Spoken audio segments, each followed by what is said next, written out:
On August 15, 2025, the world awoke to a shocking headline. Egypt had turned off the Nile River. Overnight, a covert military operation, Operation Hapi's Shield, deployed massive inflatable dams just north of the Sudanese border. The Nile, lifeblood of millions, was reduced to a trickle, its flow halted by human hands for the first time in history. This was no negotiation tactic. It was a bold, physical assertion of control, a declaration of a Nile sovereignty zone. In Khartoum, the mighty confluence of the Blue and White Niles receded, leaving boats stranded and water plants silent. Across Ethiopia, outrage erupted. The Grand Ethiopian Renaissance Dam, a symbol of hope, was now a flashpoint for war. Egypt's move was audacious and dangerous, instantly changing the region's fate. International observers were blindsided. Years of tense diplomacy had failed to prevent this. The idea of physically stopping the Nile had seemed unthinkable, until satellite images confirmed the grim reality. The river, once a continuous ribbon of life, was now a series of disconnected pools and cracked earth. Cairo's message was chilling. If Egypt couldn't have its share, no one would. The region, already unstable, plunged into crisis. The Nile is more than water. It's history, identity, and survival for over 300 million people. For Egypt, where nearly all citizens live along the river, it's a matter of life and death. The nation's water share was already below the poverty line, and the GERD threatened to reduce it further. Egypt framed Operation Hapi's Shield as a last resort to protect its existence. But for its neighbors, it was an act of aggression that could not be ignored. The stage was set for a conflict that threatened to engulf the entire Horn of Africa. The world watched, stunned, as the Nile's fate became a symbol of a new era of water wars. The river that once united civilizations now threatened to tear them apart. The countdown to catastrophe had begun. This crisis was years in the making. It began in 2011, when Ethiopia announced the Grand Ethiopian Renaissance Dam, a project promising electricity and prosperity. For Ethiopia, the GERD was a sovereign right. For Egypt and Sudan, it was an existential threat. The Blue Nile provides over 85% of the Nile's water. The idea of Ethiopia controlling it was a nightmare for downstream nations. 13 years of negotiations failed. Egypt demanded water guarantees. Ethiopia refused to cede control. In July 2025, amid severe drought, Ethiopia began the final, aggressive filling of the GERD. The Blue Nile slowed to a trickle. Egypt issued an ultimatum. Ethiopia refused. Diplomacy collapsed. Cairo saw Ethiopia's move as a violation of historic agreements and a threat to national security. With its population booming and water scarce, Egypt felt cornered. Operation Hapi's Shield was born of desperation. A high-stakes gamble to force Ethiopia back to the table. The Nile shutdown was about more than water.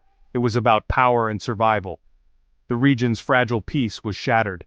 The world's longest river had become the world's most dangerous fault line. The countdown to confrontation had begun. Operation Hapi's Shield was a feat of military and engineering precision.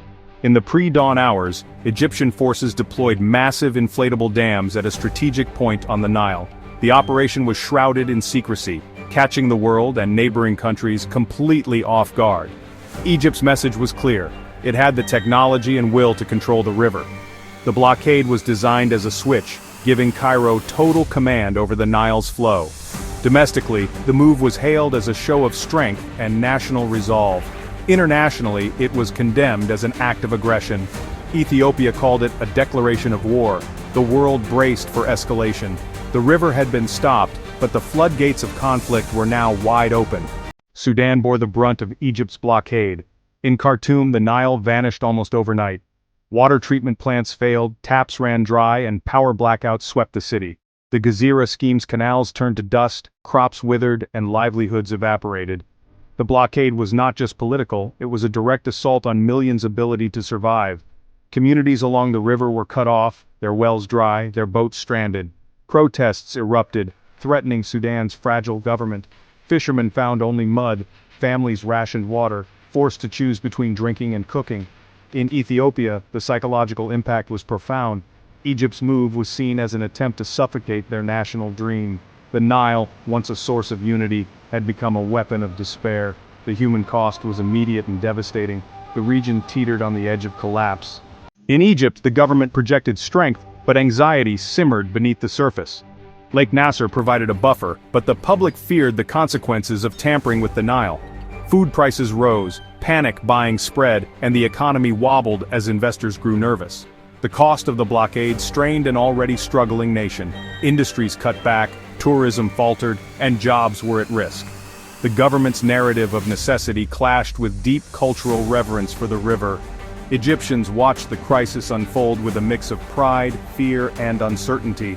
The gamble to protect Egypt's future threatened to unravel its present. Halting the Nile triggered an environmental disaster. The annual floods' nutrient-rich silt stopped, threatening the fertility of farmland in Sudan and Egypt. In the Nile Delta, salt water from the Mediterranean crept inland, poisoning fields and groundwater. Wetlands shrank, wildlife vanished, and fisheries collapsed.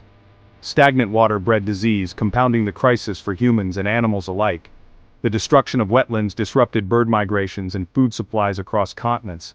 The environmental cost was staggering, centuries of balance undone in days.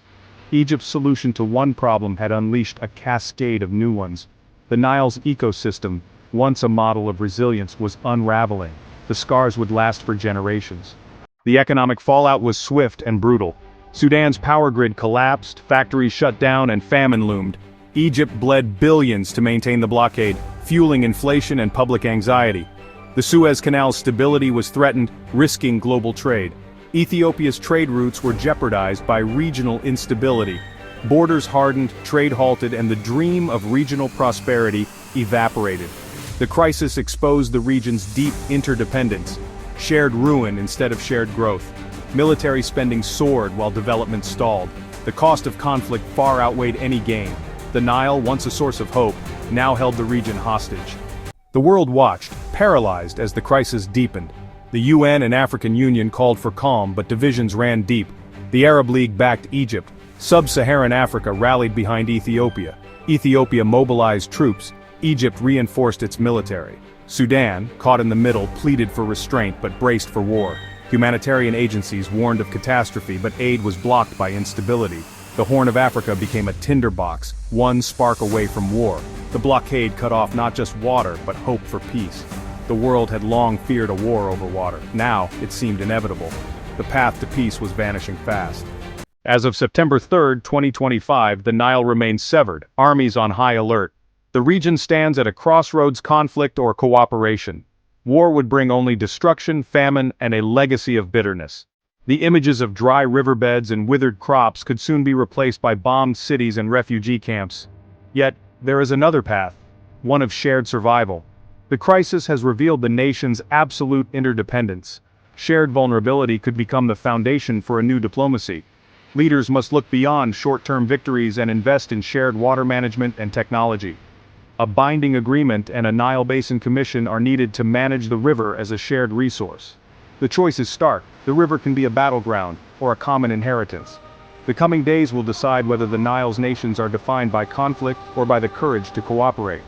The world waits, hoping for wisdom over war. The fate of millions hangs in the balance.